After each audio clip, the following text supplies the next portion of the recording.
สดีสมซื่นคืนคองเสียงพองกองใช้เสียงดังไปบ่ขาด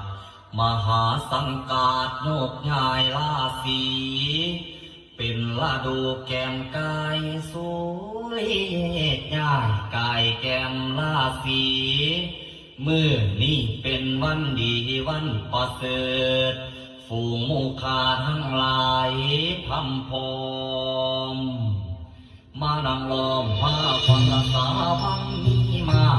กคู่ปูปาประดามข้าวหวานปงลงเลี้ยงสอนมีสุนังกะสิงฟอนหาบแม่ห่มเฮามีบาสีผ้าเขามากเบ่งห่มพังดอกสะมังดอกองแก้มหู